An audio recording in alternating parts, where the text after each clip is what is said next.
మిథున రాశి. మిథున రాశి వాళ్ళకి ఈ వారం అంతా కూడా ఉత్సాహంగా ఉంటుంది, మనస్సు ఉల్లాసంగా ఉంటుంది. చాలా కాలంగా మీరు అనుభవించినటువంటి, చాలా కాలంగా మీలో ఏర్పడినటువంటి ఒక సంఘర్షణ, వీటన్నింటికీ కూడా ఒక రకమైనటువంటి పరిష్కారం లభించేటువంటి అవకాశాలు కనపడుతూ ఉన్నాయి. ప్రయాణాలు ఎక్కువగా చేయాల్సినటువంటి రావటం, ఎక్కువగా ధనాన్ని ఖర్చు చేయటం, ఆ ధనం కూడా విలాసవంతమైనటువంటి కాస్త భోగకరమైనటువంటి వస్తువులను కొనుగోలు చేయడం కోసం కానీ, జనాకర్షణ కోసం, ఇతరులు మెప్పు కోసం కొంత ధనాన్ని, మీ యొక్క పరపతిని ప్రతిష్టను చూపించుకోవటానికి కూడా కొంత ధనాన్ని వ్యయం చేయటం, అంతేకాకుండా విలువైన వస్తువులు కొనుగోలు చేయడం, ఇది కాస్త కనపడుతుంది ఈ వారం.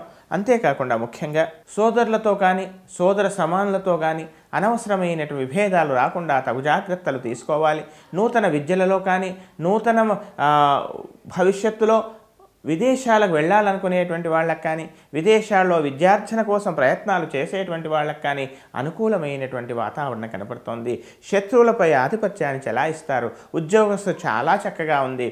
ఉద్యోగస్తులకు మీలో ఉండేటువంటి, మీకు రావాల్సినటువంటి కొంత లబ్ధి కానీ, ప్రభుత్వపరంగా కానీ, యాజమాన్యపరంగా కానీ మీకు రావాల్సినటువంటి కొంత లబ్ధి మీకు లభించవచ్చు.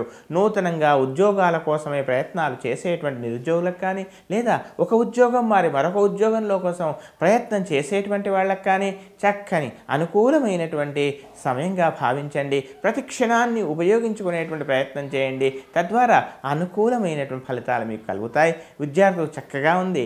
ఇంకా ఉత్తమమైనటువంటి ఫలితాల కొరకు ప్రతిరోజు కూడా నృసింహ కరావలంబ స్తోత్రాన్ని చక్కగా ప్రతినిత్యము పారాయణం చేయండి. రాహు కేతు స్తోత్రాన్ని ఎట్టి పరిస్థితుల్లో మానకూడదు. ఇంకా విశేష ఫలితం కనుక కోసం, ఎలాగో ఇది శ్రావణ మాసం, విశేషమైనటువంటి పూజాపరమైనటువంటి మాసం కనుక ప్రతినిత్యం కూడా లక్ష్మీ అష్టోత్తరాన్ని పారాయణం చేయడం, బిల్వ వృక్షానికి దీపారాధన, బిల్వ వృక్షాన్ని పోషించడం చేయండి. విశేషమైనటువంటి శుభఫలాలను మీరు పొందండి.